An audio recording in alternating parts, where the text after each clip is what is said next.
Olá pessoal, primeiramente bem-vindos, à nossa aula de hoje. Nossa aula de hoje nós vamos estar falando um pouquinho sobre os relacionamentos. Na aula passada nós vimos sobre as entidades, como identificar as entidades através dos substantivos. A gente vê quais os substantivos representam algo importante para ser armazenado, de dados a respeito do assunto, da aplicação da pessoa. E a partir disso a gente vai eliminando alguns substantivos, como por exemplo aqueles que, se transformados em entidades, teriam apenas uma ocorrência, Depois a gente vai eliminar também aqueles que servem só para entendimento do problema. Depois, aqueles que, se transformados em entidade, teriam apenas um atributo, ou seja, só uma coisa vou armazenar a respeito daquela entidade, E assim vai, A partir dessas eliminações, a gente chega então a um grupo de prováveis entidades. A partir disso, a gente desenhar essas entidades. Nós utilizamos na aula passada o BR Modelo. Se vocês podem baixar o BR Modelo, depois posso colocar o link de novo para vocês. Se não tiver como, você estiver utilizando um celular, por exemplo, não tiver computador em casa, a gente pode depois mostrar também uma outra ferramenta que você pode estar utilizando. Então tá, hoje nós vamos falar um pouquinho mais sobre os nossos relacionamentos. As entidades, elas se relacionam, elas têm uma ligação entre elas, que é o princípio do modelo entidade-relacionamento. Então nós vamos falar um pouquinho sobre isso hoje e ver como que isso vai funcionar na prática, Como que a gente vai ligar essas entidades e como definir quantidades mínimas e máximas de relacionamento que pode ocorrer durante o período, E isso se chama cardinalidade. Então hoje o objetivo é ver as entidades, Identificar as entidades e também cardinalidades, máximas e mínimas, e rever alguns conceitos de chaves primárias e chaves candidatas. Então vamos lá. Vamos começar então. Projetar aí para vocês. Ok. Então, uma entidade, nós vimos na aula passada, é um conjunto de objetos do mundo real, sobre os quais a gente quer manter informações, quer armazenar informações em um banco de dados. Então, ela é distinguível, ou seja, ela é diferente de outros objetos, ou seja, é um grupo de objetos que tem as mesmas características.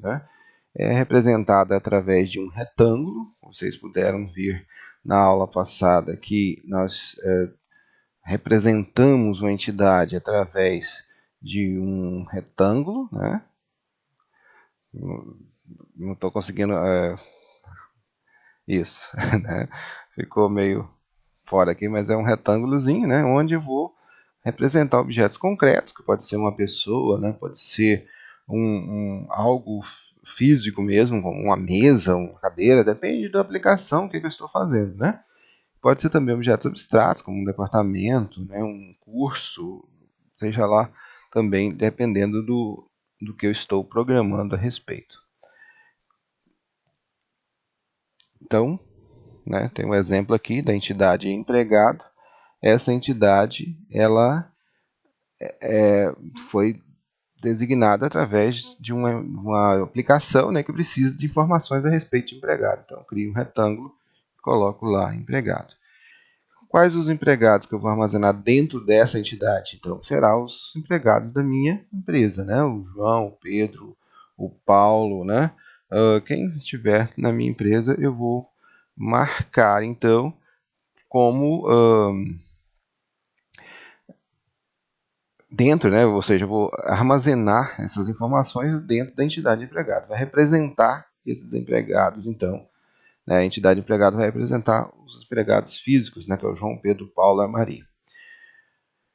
O departamento, pode ter valores como contabilidade, jurídico, financeiro, e assim por diante. Então, para representar todos esses departamentos, uma entidade chamada departamento, ou seja, tem informações em comum esses departamentos. Então, por isso vai formar uma entidade, Então, ela possui propriedades E uma entidade, então, ela possui propriedades, né, que são os atributos e os relacionamentos.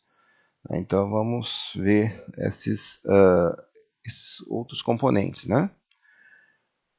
Uma entidade ela tem que ser significante, como eu já disse, né? No sistema bancário, por exemplo, eu vou ter algumas entidades, como, por exemplo, cliente, conta corrente, conta poupança, agência, né? No sistema de produção da indústria, eu vou ter a entidade produto, a entidade empregada, a entidade departamento, estoque, e assim vai, né? Então, eu tenho, dependendo do sistema, dependendo do assunto do meu banco de dados, eu vou ter as minhas entidades representando aqueles assuntos, né, que eu quero armazenar dados a respeito. Então, uma entidade ela possui atributos. A gente já falou um pouquinho sobre isso na outra aula, falou sobre as classificações deles, né? Então, o que é o atributo? O atributo é algo, né? Especificamente o que eu quero saber a respeito dessas entidades, né? Então, ele é associado a cada ocorrência da entidade, ou seja, cada item que eu vou armazenar na minha entidade empregado, por exemplo, o que eu preciso saber sobre eles? Quais os dados que são importantes para a aplicação? É o nome, é o endereço, é o salário, né? É a data de nascimento? Então, se for, eu vou colocar isso como atributos da entidade empregado, né? Departamento é a mesma coisa. O que eu preciso saber do departamento? Eu preciso saber a descrição, preciso saber o número de funcionários. Então, eu preciso de informações a respeito de departamento. Essas informações vão se tornar para mim os meus atributos, né? Atributos daquela entidade. E por último, né, nós temos os relacionamentos. Antes de falar dos relacionamentos, vocês lembram que nós temos as figuras dos tipos, né? Dos tipos de atributos, que são atributos podem ser simples, compostos, né? Multivalorados, monovalorados, podem ser nulos, né? E podem ser também ao mesmo tempo, né? Ter duas classificações ao mesmo tempo, como por exemplo simples e monovalorado. Né? Qual a diferença? Então, simples seria aqueles atributos que podem ter apenas, que não pode ser subdividido, né? Ou seja, aquele é um valor único e ele não pode ser subdividido, como por exemplo salário do empregado. Eu não vou dividir ele, né? Vou colocar lá um valor para aquele salário, vai ser um valor único, então um atributo simples.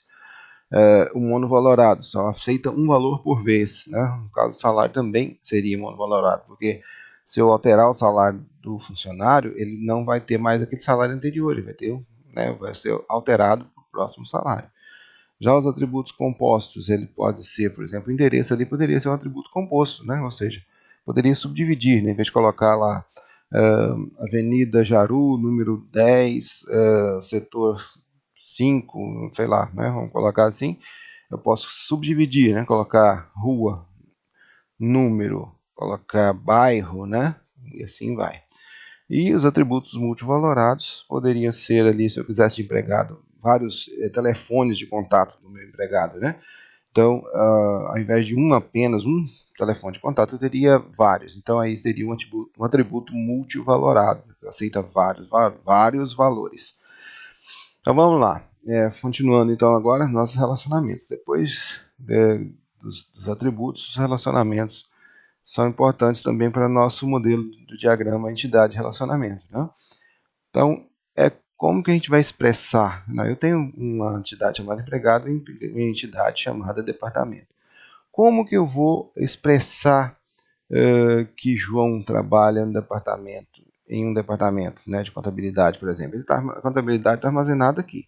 Empregado, o João está armazenado na entidade de empregado. Como que eu faço isso? Então, através, né, tem que ter ligações, tem que ter dizendo uma ligação que vai informar, né, que João trabalha na contabilidade. Então, teoricamente, eu teria que ligar João à contabilidade, Pedro ao departamento pessoal, Paulo ao departamento financeiro, Maria ao jurídico, né, e assim vai. Então, as instâncias que a gente já falou na outra aula, que é cada ocorrência que vai estar armazenada na entidade, né, que faz parte da entidade, é uma instância da entidade. Então, a instância de uma vai ter que estar ligada à instância de outra. Para a gente fazer isso, nós vamos ter que usar os relacionamentos. Então, relacionamento é isso aqui, que está aqui no meio, né? Que vai ser representado por esse losango aqui, que vai ter uma palavrinha no meio ou duas, dependendo aí de como você quer trabalhar. Geralmente a gente encontra uma palavra apenas representando o tipo de relacionamento que existe entre empregado e departamento. No caso, empregado trabalha em departamento. Né? Vamos ver então que o relacionamento é uma associação entre as entidades. Né? Então, ou seja, é ligar, né? Aí, representando, né? Ele é representado através do losango, como eu já falei, e linhas que vão ligar as entidades relacionadas. Então, eu tenho aqui uma linha que vai ter um losango no meio e a outra linha para terminar de ligar as duas entidades. Né? Então, ele vai funcionar dessa forma. Exemplos de relacionamentos aí. Nós temos um médico que consulta um paciente, né? Um cliente possui uma conta e reside em uma cidade, né? Então, eu tenho aqui, ó, uma ligação entre duas entidades, e aqui eu tenho uma entidade que se liga a outras duas entidades. Então, o limite de ligações não inexiste, ou seja, você vai ter várias ligações, você pode ter uma mesma entidade ligada a várias outras. Né? E nós vamos ter essas possibilidades, além de outras que a gente vai citar logo mais adiante. Os relacionamentos também podem ter atributos. Né? Nós falamos sobre isso, que os relacionamentos eles podem ter atributos. Falamos sobre os atributos, né? Não falamos sobre o que os relacionamentos poderiam ter. Mas também pode ter. Olha só, um médico ele consulta o paciente, não é isso? Então, ele tem os seus próprios atributos, o paciente também tem seus próprios atributos. Aí eu tenho consulta, mas para saber a data da consulta, ele ficaria onde? Em médico ou em paciente, né? Aí olha só, não ficaria em nenhum dos dois. Porque se eu colocar assim médico, o médico consulta vários pacientes. Então eu teria um atributo chamado data da consulta aqui, o médico todo dia ele consulta, então esse valor iria ser alterado todos os dias e não ficaria ligado a nenhum paciente, não é isso? Se eu ficasse aqui em paciente a data da consulta, o paciente também pode consultar mais de uma vez. Então, se ficasse aqui em paciente, ele teria apenas a data da última consulta que ele realizou, né? Então, se eu quiser ter um histórico disso, ou seja, quando que o médico consultou aquele paciente tal, então eu preciso ter um atributo na consulta, que aí a data da consulta seria um atributo do relacionamento consulta. Então, através disso, né, eu posso ter essa situação aqui, onde Ana, né, consultou com o Dr. Paulo no dia 22 de 10 de 2007, o José consultou com a doutora Flora, olha só, no dia 5 de 2 de 2009 e também no dia 20 de 3 de 2009. Então, fez duas consultas com a doutora Flora e assim por diante. Então, isso faz com que seja possível, né, ter esse histórico de relacionamentos aí. Outro tipo de atributo aqui, né? O empregado atua em um projeto. Qual a função que ele qual a função que ele executou, né, nesse projeto? Então, aqui viria a função. Porque se eu colocasse aqui função empregado, ele teria apenas uma função em todos os projetos, ou seja, a função dele é essa e ele vai atuar no projeto tal. Então, ele teria apenas aquela função específica, né? Então, se eu quisesse colocar ele em outra função, não poderia.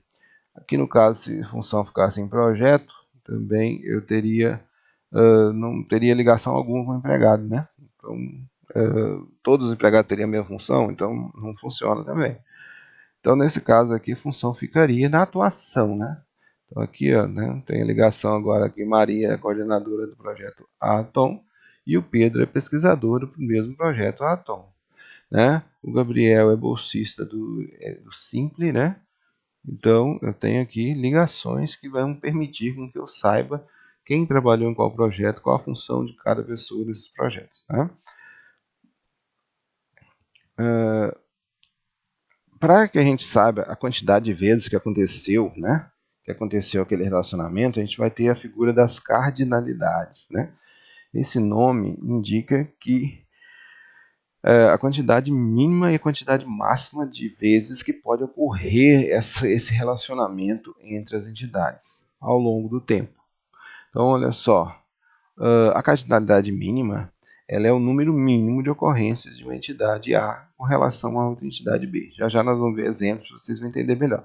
Mas a cardinalidade mínima ela indica a quantidade mínima de vezes que pode acontecer aquele relacionamento. que pode ser 0 ou 1, certo? Sempre vai ser 0 ou 1 nesse tipo de modelo diagrama entidade-relacionamento, ok?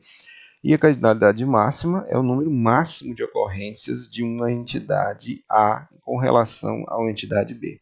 Então, a quantidade máxima de vezes que pode acontecer. Às vezes vai ser 1 e às vezes vai ser n. Então, os dois valores possíveis para a cardinalidade máxima vai ser 1 ou n. O que é n? N é vários, né? Ou seja, uma ou várias vezes. Aqui 0 ou 1, a mínima, e aqui o máximo é 1 ou várias vezes, ok?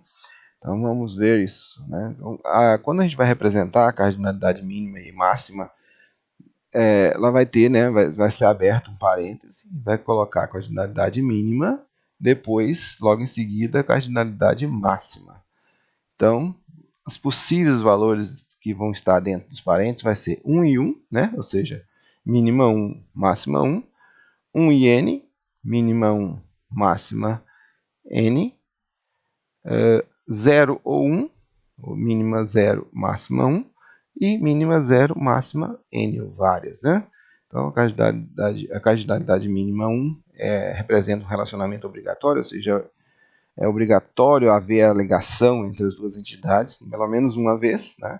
E a mínima diz que é opcional. Pode ou não haver essa ligação, né, entre essas duas entidades. Vamos ver então exemplos para vocês entenderem melhor. Então, aqui nós temos um exemplo de relacionamento obrigatório, né? Então, nesse de baixo aqui nós temos um cliente que tem uma conta, né? Poderia ser tem, né? Ou então desse jeito aqui também funciona, conta cliente, né? Então o cliente pode possuir uma, olha só como é que a gente vai ler isso, né? A gente começa lendo, vamos dizer que a gente comece lendo da entidade cliente. Então, cliente, aí vem o nome do relacionamento, que seria possui ou conta cliente, né? Cliente possui um ou várias contas, certo? Então vai ler dessa forma: cliente possui, no caso, um ou várias contas. Uma conta, aí nós vamos ler ao contrário agora. Uma conta, né, pertence, né, é de um e somente um cliente. Então, quando eu vou ler daqui da esquerda, da direita para a esquerda, no caso aqui, quando eu for falar o relacionamento, eu tenho que falar o relacionamento da esquerda para a direita também, né? Então, ó, um ou seja, um e somente um cliente. Então, uma conta pertence a minimamente um e no máximo um cliente. Então, ou seja, ele vai pertencer somente a um cliente. E obrigatoriamente uma conta tem que ter um cliente vinculado a ela, ou seja, uma conta ela tem que possuir um cliente, né? Então, isso significa que é um relacionamento obrigatório, né? Então, quando eu tenho um na cardinalidade mínima, indica que é obrigatório. Então, o cliente tem uma ou várias contas. Então, tem que ter pelo menos uma conta vinculada àquele cliente. Não faz sentido eu ter um cliente cadastrado se não tiver uma conta vinculada a esse cliente, né? Não existe razão para isso. Então, vamos ver aqui agora um exemplo de relacionamento opcional. O opcional funciona assim: eu tenho aqui um empregado, gerencia o departamento. Agora, o empregado, vamos lá, o empregado gerencia 0 ou um departamento. 0 ou um departamento. Ou seja, está dizendo, através do 0 aqui, está dizendo que ele pode não gerenciar um departamento, né? Posso ter um empregado cadastrado que não é gerente de nenhum departamento, né? O que acontece geralmente, né? E um departamento tem um e somente um gerente, ou seja, o departamento é gerenciado por um e somente um empregado. Claro, né? Só vou ter um gerente por departamento, no caso, nesse caso aí desse modelo, ok?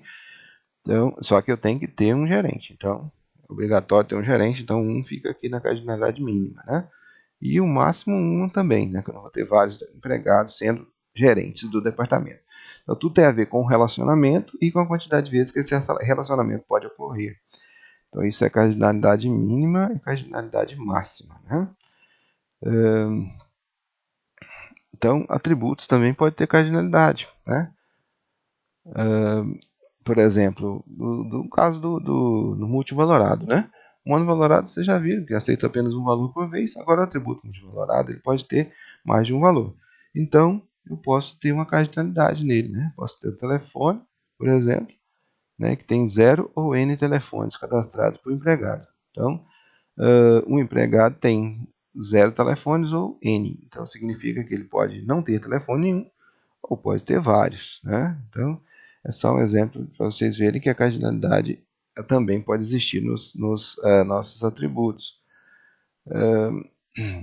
Aqui nós vimos então que é importante, é mais importante, é óbvio, para os nossos relacionamentos, mas também para os nossos atributos, também vão ter cardinalidades. Como a gente disse aqui, né? Um é obrigatório, 0 é opcional, na mínima, né? Então, olha só, o endereço aqui nesse caso do cliente. Endereço, o cliente pode ter um ou vários endereços cadastrados. Então, ou seja, é obrigatório ele ter pelo menos um endereço cadastrado para esse cliente. O telefone pode ter 0 ou N telefones cadastrados, ou seja, eu posso não ter nenhum telefone cadastrado para esse cliente. Ok? Então, nós vemos aqui, né, a parcial, a cardinalidade máxima aqui é a máxima, né, no caso, seriam vários. No caso do atributo multivalorado, sempre vai ser N, porque né, vai ser vários, eu posso ter vários. A gente não tem a figura de 2 ou 3, né, especificamente nesses modelos. Então, se passar de 1, é N, ok? Então, nós temos também o autorrelacionamento, ou seja, eu tenho um relacionamento chamado relacionamento unário ou autorrelacionamento.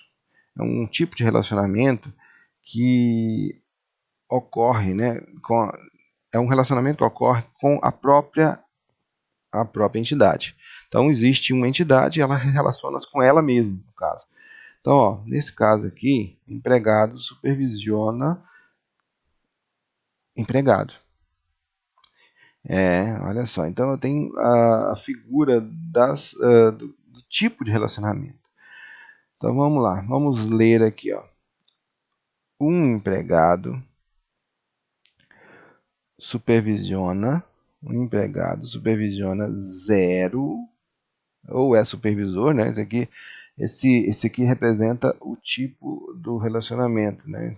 Se você quiser colocar isso no modelo, pode colocar. Então, ó, empregado é supervisor de 0 ou N empregados. Então, lendo da direita para a esquerda, ó, empregado é supervisor de 0 ou N empregados, certo? Então, ele pode supervisionar nenhum, né? Ou seja, ele pode não ser supervisor, ou ele pode supervisionar vários empregados. Um empregado é supervisionado por um e somente um supervisor. Um empregado, né? Um empregado supervisionado por um, somente um empregado. Então, nesse caso, ele tem que ser supervisionado pelo menos por um, né? E no máximo um. Não vou ter mais de um supervisor por empregado. Então, nesse caso, nós temos um autorrelacionamento. Não precisa ter duas entidades para representar empregado, né? Já que os dados do supervisor é o mesmo dado do empregado, né? Então, eu tenho lá o supervisor e ele vai ser os mesmos dados que tem para o empregado normal, eu teria para o supervisor. Então, dessa forma, não preciso ter outra entidade para isso. Eu posso usar a mesma entidade que vai ser suficiente, ou seja, os mesmos dados vão estar aqui e eu só vou fazer o relacionamento entre eles. Futuramente vai ter um campo lá dizendo se ele é supervisor ou não, certo? Então, vamos ver isso futuramente, né? Então aqui ó, nós temos a representação disso, né? O João é supervisor da Maria e a Maria é supervisionada pelo João, né? Outro exemplo, uma pessoa é casada com pessoa, então uma pessoa pode ser casada, né? Então, vamos ver aqui, ó. Uma pessoa pode ser esposa de 0 ou uma pessoa, né? E uma pessoa pode ser marido de 0 ou uma pessoa. Isso funciona no Brasil, né? Se fosse em outros países, às vezes podia ser mais, né? Mas aqui no Brasil, como a gente tem a monogamia, então é 0 ou 1, né? Ou seja, pode ser, não pode ser que não seja casado, né? Então, ou seja, a mínima é 0. e a máxima 1, ele tem que ter pelo menos, pode ser no máximo uma no caso, né? Uma esposa ou no máximo um marido, ok? Então esse é o autorrelacionamento que pode ocorrer. Os relacionamentos também eles podem ser binários ou podem ser ternários, certo? Então nós temos aqui o binário é quando eu tenho relacionamento de duas entidades, né? Apenas duas entidades envolvidas no relacionamento. Ou seja, essa entidade empregada poderia estar relacionada a outra entidade também, mas eu estaria pegando só a parte do empregado se relacionando com o departamento aqui. Então eu tenho um relacionamento binário nesse caso, quando eu tenho um relacionamento direto de uma entidade com outra entidade. Ou seja, o relacionamento liga apenas duas entidades, ok? Já o ternário, um relacionamento liga três entidades ou mais, né? Três ou mais entidades. Na verdade, ternário é três, né? Se fosse mais, seria o quaternário ou outros tipos de relacionamento. O quaternário é mais raro de acontecer, então a gente não usa muito falar sobre ele. O mais comum é o binário ou o ternário. Tá? Então, no ternário, como isso funciona? Eu tenho aqui um distribuidor que distribui um ou vários produtos em uma ou várias cidades. Certo? Então eu vou ler assim: distribuidor distribui, né, um ou vários produtos em uma ou várias cidades. Uma cidade tem, né, é distribuído numa cidade um ou vários produtos de um e somente um distribuidor, né? Nesse caso do modelo que está aqui, né? No caso do produto, um produto tem um e somente um distribuidor e distribui em uma ou várias cidades, certo? Que é distribuído em uma ou várias cidades, né? Então, aqui eu estou considerando que um produto ele é de apenas um distribuidor, ou seja, só aquele distribuidor tem a possibilidade de distribuir aquele determinado produto, né? Então, por isso que está somente um aqui, certo? Então, tudo vai depender, óbvio, da aplicação e como funciona o negócio, né, da pessoa. Então, a gente vai, né, só representando aqui como vai ser a leitura, né? O distribuidor distribui produto em ou várias cidades, né? Uma cidade tem um produto distribuído por somente um distribuidor, como a gente já falou anteriormente, né? Então, ó, identificando entidades. Então, eu vou deixar para falar isso aqui no outro vídeo, para a gente não ter um vídeo muito longo aí, né? Pra vocês darem uma descansadinha, tomar uma água, né? E já já a gente volta então falando sobre esse tipo de identificação aí, essa identificação de entidades que a gente vai falar um pouquinho então sobre isso.